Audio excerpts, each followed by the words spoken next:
Então, gente, continuando o que a gente estava falando em relação à dor, a gente estava falando sobre fisiologia da dor na aula passada. E hoje a gente, então, vai falar sobre o tratamento da dor. Então, o tratamento da dor ele vai abranger principalmente o que é foco para o nosso interesse, quando a gente faz anestesia, seria o quê? O tratamento da dor aguda.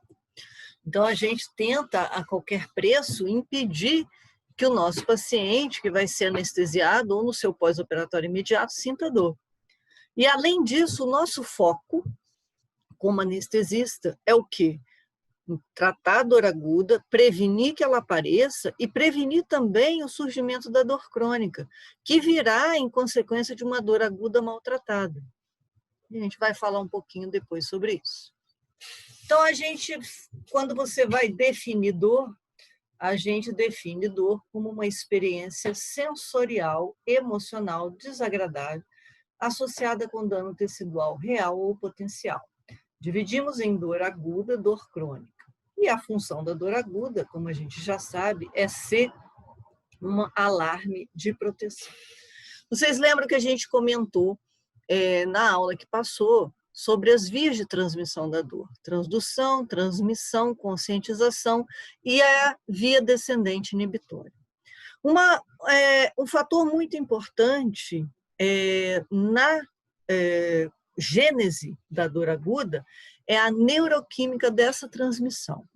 Então, a gente tem a lesão tecidual que foi causada na periferia. Esse estímulo nociceptivo ele vai ser levado à nossa medula, transformado em impulso elétrico e levado à nossa medula. Na medula, ele vai cruzar, né, a comissura e aí a gente vai ser, então, transmitido ao nosso cérebro.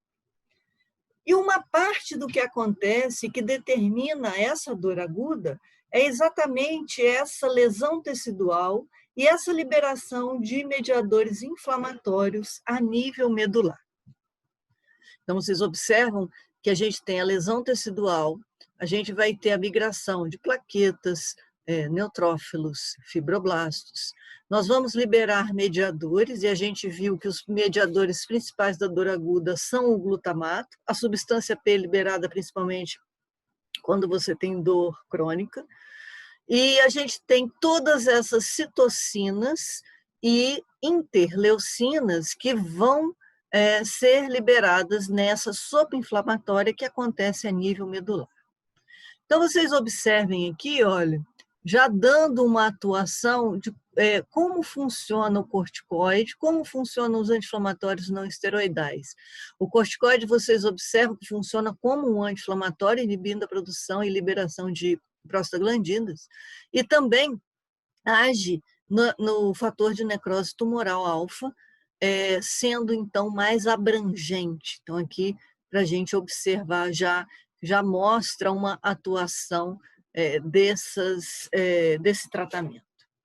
O que é muito interessante quando a gente fala em glutamato é que é o principal neurotransmissor excitatório, a gente sempre lembra que esse glutamato ele vai ser acoplado, ele vai atuar em 3 tipos de receptores: os receptores NMDA, os receptores AMPA e os receptores caisanoides.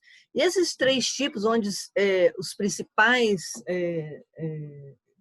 que deflagram a dor aguda são os receptores NMDA, o N-metil-D-aspartato, e o AMPA. Então, a gente vai ter o quê? Quando se fala em dor aguda, a nossa inibição principal é a inibição desse receptor N-metil-D-aspartato, não é? E a gente pode observar, por exemplo, uma medicação que atua antagonizando os receptores, é o quê? NMDA, é a ketamina, por exemplo. Então, a gente tem desses receptores em toda a nossa medula, principalmente na nossa no corno dorsal da medula. Esses receptores NMDA, esses receptores AMPA e esse receptor casanoides, eles estarão dispersos nesse corno dorsal, dispersos na nossa medula. E aí, quando você recebe esse impulso noxoceptivo vindo pelas fibras C e AD, o que vai acontecer? Um influxo de cálcio. Esse influxo de cálcio, então, vai gerar cada vez mais estímulos dolorosos. Por isso que a gente fala, olha, nesse momento, dependente do cálcio e do AMP cíclico, principalmente desse influxo de cálcio, a gente vai ter o quê? Essa estimulação contínua dos noxoreceptores vai levar à hiperalgesia.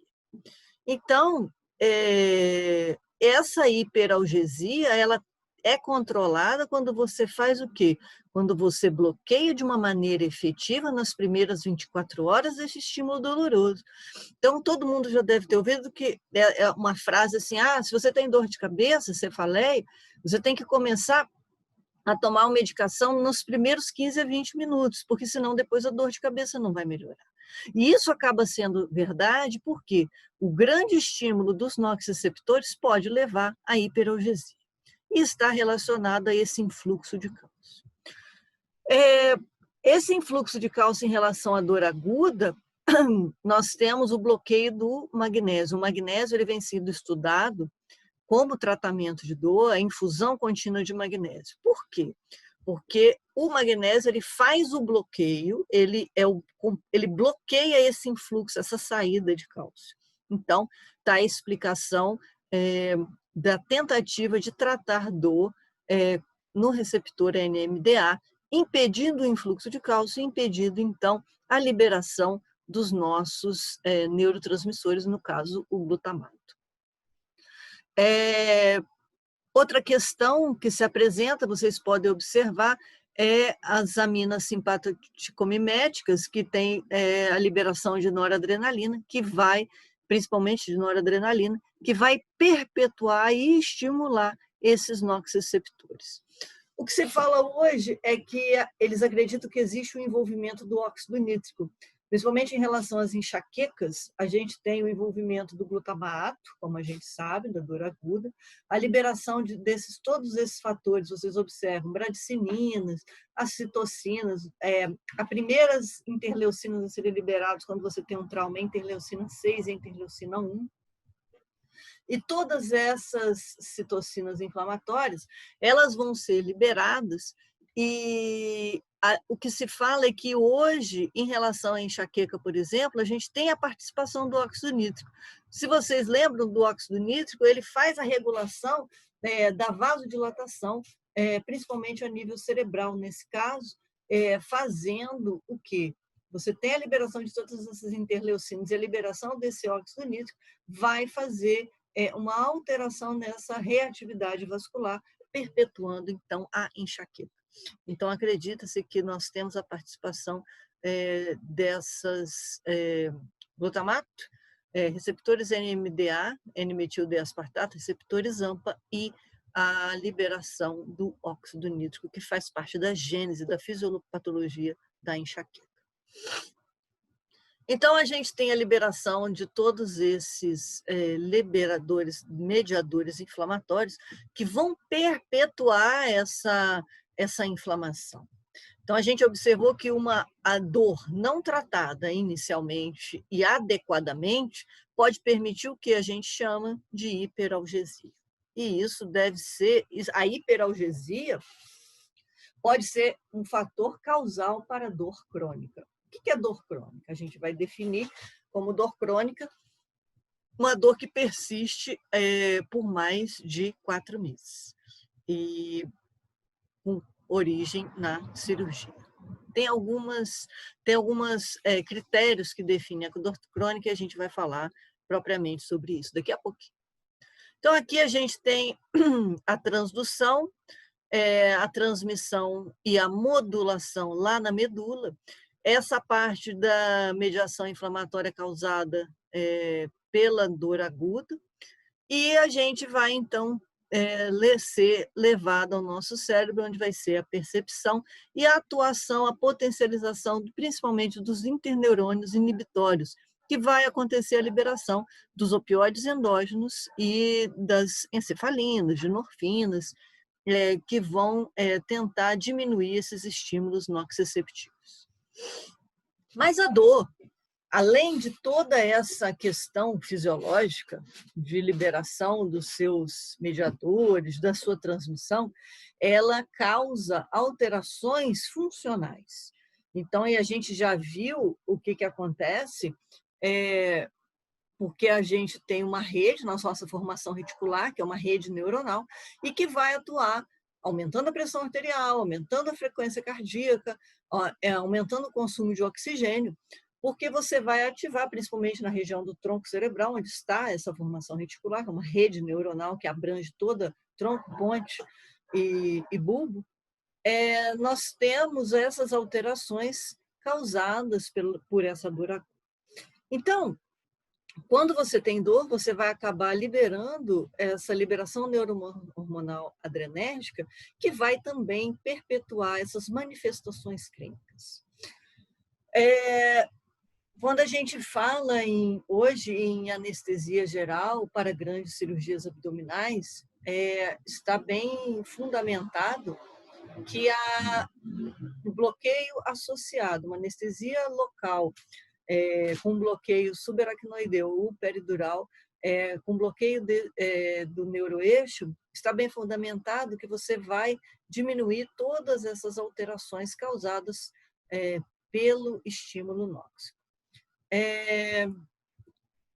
Em relação às alterações respiratórias, nós vamos, quando você tem um paciente que tem dor, é um paciente que diminui a sua capacidade vital, diminui a sua capacidade residual forçada, principalmente diminuindo o seu volume expirado.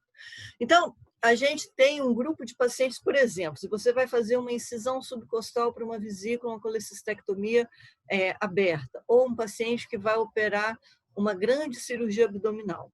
Se esse paciente tem dor, além de todas as manifestações cardiovasculares, o que vai acontecer com o nosso paciente? Esse paciente vai ser um paciente que respira superficialmente. Então, ele vai ter uma diminuição desse volume expirado. E esse paciente respirando superficialmente, está comprovado o quê? Que ele pode vir a evoluir com complicações abdominais. O que a gente sabe é que existem 4 grandes complicações respiratórias causadas após grandes cirurgias abdominais: pneumotórax, tromboembolismo pulmonar, pneumonia e atelectasia. Então, vocês imaginam um paciente que tem uma incisão subcostal e que ele está sentindo dor. Ele não vai expandir o tórax. Ou se ele tem dor abdominal, ele não vai respirar adequadamente. Então, ele vai diminuir todos os seus volumes respiratórios. E isso vai gerar o quê? Vai gerar atelectasia, vai gerar infecção, pneumonia, e você pode prolongar o estado desse paciente, tanto na enfermaria, como esse paciente pode evoluir com um colapso respiratório e ter que ser levado à ventilação mecânica. Então, quando a gente associa uma ventilação adequada com uma analgesia adequada, a gente previne grande parte dessas grandes complicações pulmonares, né? Então, está comprovado que a associação de bloqueios do neuroeixo, peridural e raquianestesia com anestesia geral, principalmente para cirurgias abdominais, elas diminuem a incidência enormemente desse quadro arrastado, dessas alterações respiratórias causadas pelo paciente. Em relação às alterações gastrointestinais, a gente vai ter um aumento do tempo do esvaziamento gástrico e uma diminuição da motilidade intestinal. Por isso que o paciente fica nauseado, ele às vezes vomita, porque a gente tem alterações nessa motilidade gastrointestinal. Em menor grau, a gente vai ter as alterações urinárias, com diminuição da motilidade vesical e ureteral. O que acontece de mais impactante, além do estímulo do nosso tronco cerebral em relação às alterações cardíacas e respiratórias, como a gente viu por ativação da formação reticular, a gente vai ter o quê? Alterações metabólicas e neuroendócrinas.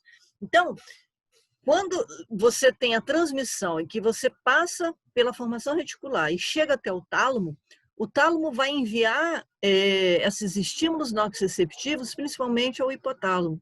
E a gente sabe que o hipotálamo é que gerencia todo esse sistema, essa homeostase metabólica.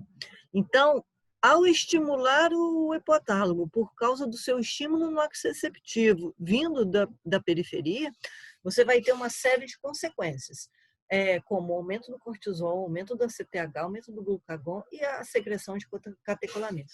Vocês lembram lá do começo, quando a gente estimula a secreção de catecolaminas, o que você vai acabar liberando cada vez mais? Você vai acabar liberando cada vez mais mediadores inflamatórios, mais citocinas, mais interleucinas. Então, isso acaba virando o quê? Um eixo, um círculo vicioso. A dor causa a longo prazo, e a gente pode observar a granulocitose e a diminuição da quimiotaxia a longo prazo. E as alterações psicológicas, é comprovado que o paciente com dor crônica ele tem uma atrofia do lobo frontal. E isso gera emotividade, alterações do humor e alterações de comportamento. Então, o paciente que tem dor crônica, ele já, após inúmeros estudos com ressonâncias e avaliando essas áreas cerebrais, é observado que acaba alterando funcionalmente, o paciente com dor crônica altera tanto essa modulação que ele altera funcionalmente os nossos neurônios, e esses neurônios passam, então, a modificar a forma das emoções, geralmente enfatizando a emotividade ou agressividade, e o paciente acaba ficando deprimido. Muito bem. Então, a gente observou que a gente avaliou a nossa, sabemos a nossa fisiologia, sabemos como a nossa dor, como os estímulos nociceptivos são reconhecidos pelo cérebro, observamos o papel da nossa medula, principalmente na liberação dos mediadores inflamatórios, e agora chegou a hora da gente avaliar. Como que eu posso avaliar o paciente com dor? Uma forma simples. Você pode avaliar verbalmente. O senhor tem dor? O que a gente utiliza muito mais na prática é você avaliar a dor perguntando a nota.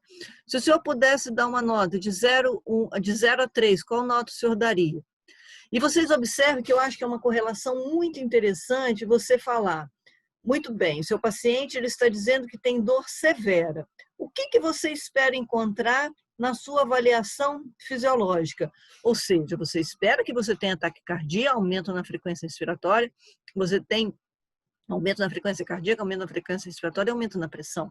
Então, se o seu paciente te dá uma nota máxima, é esperado que você tenha uma correlação com os sintomas clínicos. E isso a gente acaba utilizando muito na nossa prática. Correlacionar a sua dor com a sua avaliação fisiológica, por causa de tudo que a gente falou, dos inúmeros, da nossa inúmera grade, da nossa inúmera fisiologia.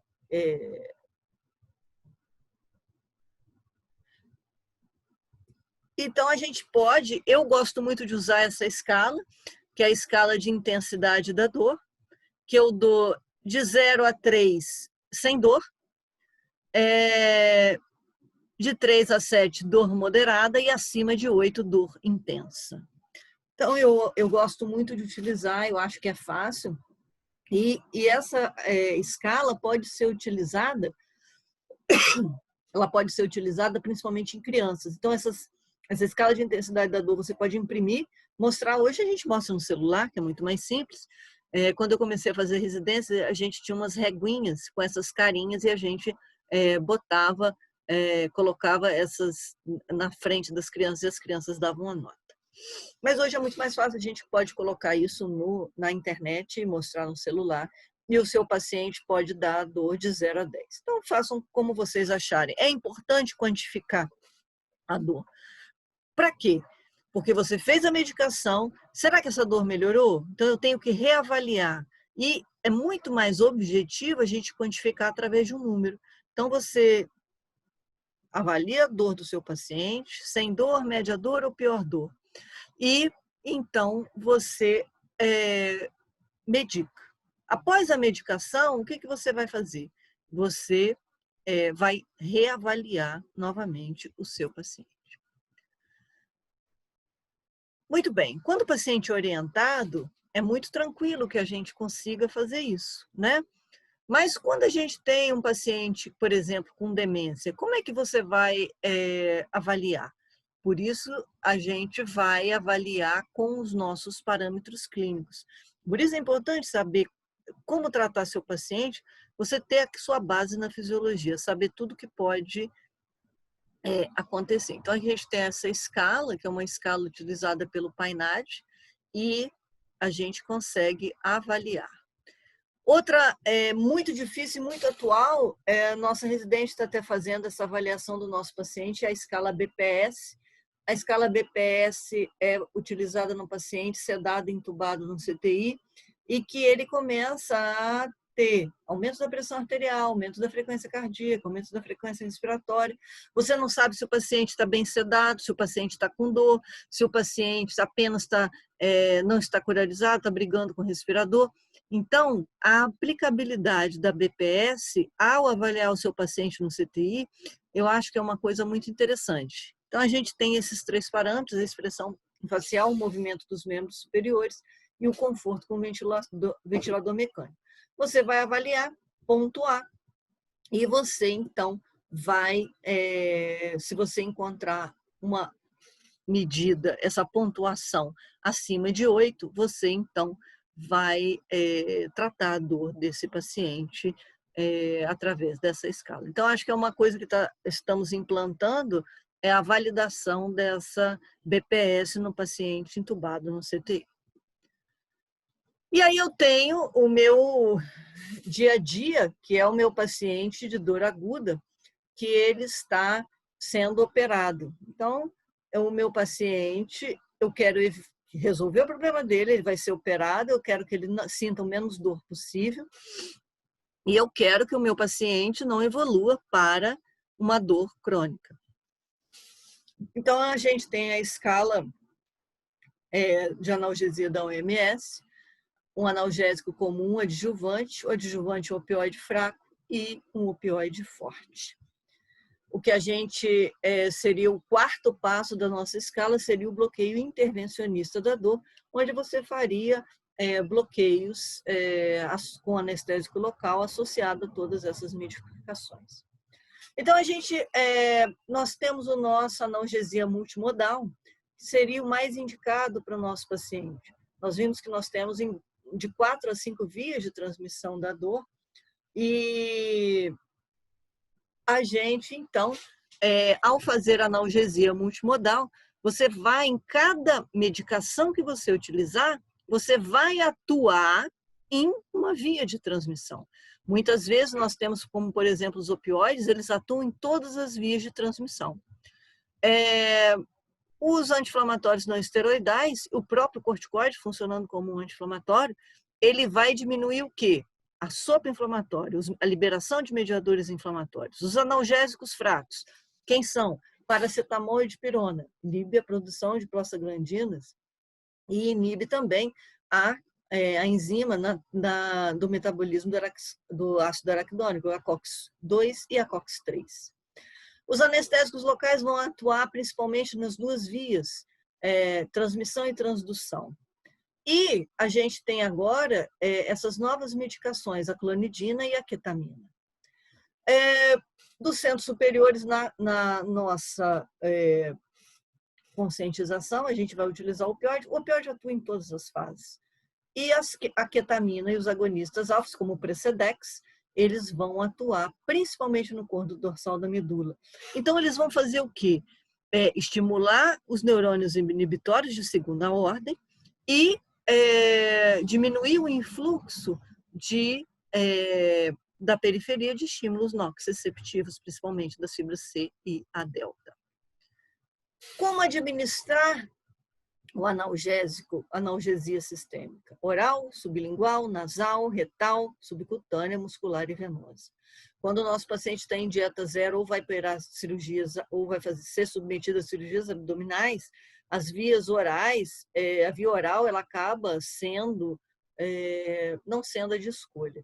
A via subcutânea e a via muscular têm absorção irregulares. Embora a gente tenha lido trabalhos que falam sobre a via subcutânea, principalmente nos pacientes com cuidados paliativos, porque são pacientes que já têm idosos ou que fazem submetidos a quimioterapias, não têm acesso vascular mais.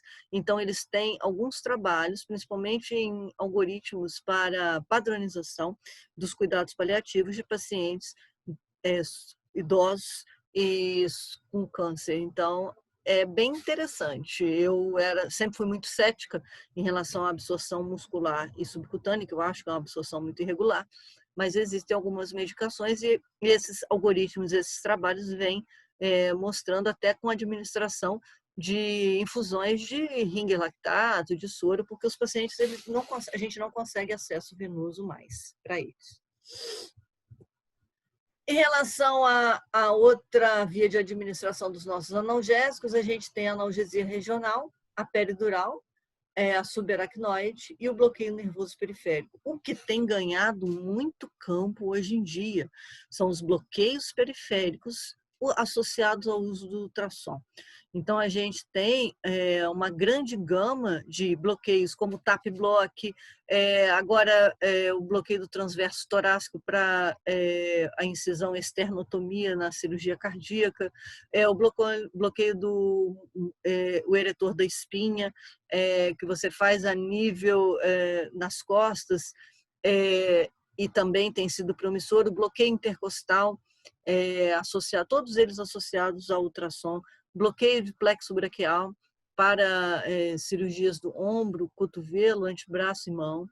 Então, o ultrassom, ele possibilitou a visualização direta dessa rede neuronal e a utilização de anestésicos locais numa quantidade bem adequada. Ou seja, a gente não tem mais aquele problema de você fazer um número excessivo, um volume excessivo de anestésico local, correndo o risco do paciente evoluir com uma toxicidade grave. Então, a analgesia regional está em alta e acredito que vai ficar cada vez mais. Iremos fazer cada vez mais bloqueios periféricos para analgesia, principalmente no pós-operatório. Se você faz uma analgesia nesse bloqueio periférico, por exemplo, do músculo transverso torácico, e você diminui o quê? A necessidade do paciente de solicitar medicamento. Você faz o bloqueio intercostal na nossa paciente que vai ser submetida a uma mastectomia ou uma retirada de um segmento, e essa paciente praticamente é indolor. E você não faz nenhum tipo de medicação resgate. Medicação resgate é uma dipirona, um cetoprofeno, que a paciente sentia dor do pós-operatório imediato. Então, acho que a gente melhora muito a nossa qualidade e acho que esses bloqueios periféricos associados ao uso do ultrassom vão ter cada vez mais espaço na nossa prática anestésica. Então, quando a gente fala, esse quadro é um quadro de dor aguda do IESP, e vocês podem observar que a gente dividiu em cirurgia abdominal, cirurgia torácica, extremidade de colunas e queimaduras. Vocês observem que a gente vai quantificar a nossa dor. Dor leve a moderada, pouco extensa, e aí vocês observem, via oral, a gente quase não utiliza, e você vai utilizar principalmente a venosa intermitente, utilizando anti-inflamatórios, inibidores da COX-2, opioides e dipirona. E se a venosa contínua, com fentanil, por exemplo, como derivado, você utilizaria no paciente intubado no CTI. É importante, por isso, você quantificar. E que tipo de anestesia a gente pode associar? A infiltração da incisão, a peridural, que é o que tem sido o padrão ouro, porque além de você conseguir melhorar a qualidade da anestesia do nosso paciente e a diminuição, por exemplo, da reserva respiratória, os parâmetros respiratórios, você vai conseguir também, você vai fazer uma vasodilatação periférica, você diminui a incidência de trombose venosa profunda no pós-operatório. Outra qualidade da peridural, por exemplo, associada a grandes cirurgias abdominais, é que a gente, os cirurgiões, ao fazer a anastomose a anastomose as enteroanastomoses, por exemplo, de uma cirurgia, de uma hemicolectomia, o que vai acontecer? Você, ao fazer a peridural, você vai garantir um afluxo, um aporte sanguíneo de oxigênio para essa anastomose. E se você faz isso, você vai prevenir o quê? Prevenir a incidência de deiscência de suturas e prevenir a infecção, né? Porque quando a gente faz a peridural, a gente faz uma vasodilatação periférica. Então, você vai, o quê? Uma profilaxia. Então, existe essa integração entre os bloqueios periféricos e a integridade das suturas e a diminuição da incidência de infecção, por exemplo, que poderiam acontecer. Os bloqueios de nervos periféricos utilizados principalmente em cirurgias pediátricas, que a gente faz anestesia inalatória, mas associa isso o bloqueio, por exemplo, do ilinguinal, do peniano, quando vai fazer postectomia. Então, é muito utilizado. E a cirurgia intracavitária, a gente faz o plano transverso abdominal, conforme eu falei para vocês, principalmente agora com o advento do ultrassom. Quando a gente fala que faz a medicação, é importante que vocês avaliem a dor, né? Então, avalio a dor para poder administrar minha medicação. Após eu administrar minha medicação, se o meu paciente queixou de dor, eu tenho que reavaliar ele para ver se a medicação que eu fiz surgiu o efeito. Então, eu vou avaliar. Por via oral, 1 hora depois, endovenose intramuscular e subcutânea após 30 minutos. E aqui, gente, nós temos esse resumo. Na percepção, eu tenho os anti-inflamatórios não esteroidais. Lembrando sempre que os anti-inflamatórios não esteroidais, inibidores da COX-2, eles atuam muito bem, mas eu não tenho utilizado, principalmente nos adultos, nos idosos, porque a gente tem um aumento do que? Nós temos um decréscimo da função renal e essas medicações, então, não são utilizadas mais na dor aguda. Além da proteção da função renal, você tem que proteger também a função gástrica. É muito interessante a gente, então, lembra que eu falei que os principais receptores na dor aguda são a atuação dos receptores NMDA? Então, o que seria o ideal? Utilizar antagonista dos receptores NMDA para que ele não secrete o glutamato e perpetue, então, essa dor. E assim a gente faz. Os opioides, que eles atuam em todas as fases de transmissão da dor. Muito utilizado também são os antidepressivos, principalmente atuando, potencializando a modulação inibitória, vocês observam na descendente modulation, e a gente tem a atuação de pregabalina, não sei se vocês já ouviram falar, são os gabapentinoides. Os gabapentinoides, eles são, como o próprio nome já diz, similares ao GABA, descendentes do GABA. E o GABA tem a sua origem como um neurotransmissor inibitório mais potente. Então, tanto a pregabalina quanto os gabapentinoides, eles apesar de serem descendentes do GABA, eles não atuam no GABA. Eles atuam potencializando os neurônios inibitórios. A gente não tem interneurônios, principalmente os interneurônios de segunda ordem que estão na medula, excitatórios, que liberam glutamato e substância P. Nós também temos interneurônios inibitórios, que vão diminuir esses estímulos dolorosos. Então, quem atua principalmente nesses interneurônios inibitórios são os antidepressivos. Então, os antidepressivos gabapentinoides, eles atuam de um modo geral, diminuindo, então, esse estímulo nociceptivo. É muito interessante que a gente possa usar um antidepressivo tricíclico e uma pregabalina, que é descendente do gabapentinoide, atuando cada um em uma forma de transmissão dolorosa. Que são os anticonvulsivantes. Então, eles vão atuar, esses gabapentinoides, na transmissão, ao passo que os antidepressivos tricíclicos vão atuar na modulação, potencializando a descendência inibitória. E os anestésicos locais, que a gente tem usado cada vez, lançando mão cada vez mais dele. A dipirona e o paracetamol, eles entram como analgésicos fracos, mas eles ajudam a gente a manter um nível bem baixo de prostaglandina. Então, eles estão em todas as prescrições. Quando a gente fala, vocês observaram que a gente tem esses tipos de dor. Então, nós temos anestesia local e regional para procedimentos de cirurgia geral, cirurgias abdominais, grandes cirurgias abdominais, cirurgias torácicas, cirurgias de extremidades ou osteoarticulares. O que a gente tem como critério para qual seria a cirurgia que causaria mais dor crônica?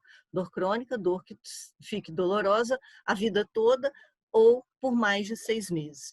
Uma das cirurgias mais dolorosas são as cirurgias torácicas, e elas são as detentoras, então, de serem campeãs de dor crônica. Em segundo lugar, nós temos as grandes cirurgias ginecológicas. Então, são pacientes que têm dores abdominais, dor na perna, porque operou alguma cirurgia, retirada de uma esterectomia, uma retirada de útero, alguma dessas circunstâncias. Então, são geralmente pacientes que foram submetidos a essas cirurgias e que foram maltratados, ou seja, maltratados em quê? Não tratados não adequadamente em relação à sua dor. Então, com medicações SOS e não medicações preventivas. Então, hoje a nossa indicação é bloqueio do neuroeixo com uso de anestésico local, anestesia geral, utilização de cetamina para prevenir e clonidina. A cetamina ela vai atuar nos receptores NMDA, então ela é um antagonista do receptor NMDA. A clonidina e a dexmedetomidina, elas atuam no corno dorsal da medula, então a gente tem mais uma forma de atuar. O ideal é que nós utilizássemos todas essas medicações atuando em todas essas vias de transmissão. Então, se você tem um paciente que vai ser submetido a uma cirurgia abdominal, principalmente geniturinária, ou um paciente que vai ser submetido a uma cirurgia torácica, requer atenção principalmente nas 24 horas. O paciente que não é tratado adequadamente nas primeiras 24 horas pós-operatórias é um grande candidato a ter dor crônica. Então, a gente encerra hoje o nosso tratamento da dor. Vocês têm meu celular, vocês têm meu e-mail, e a gente, qualquer dúvida ou tem as resenhas desses artigos, eu tenho todos para oferecer para vocês, tá? Muito obrigado pela atenção, e se vocês tiverem alguma pergunta, é só falar.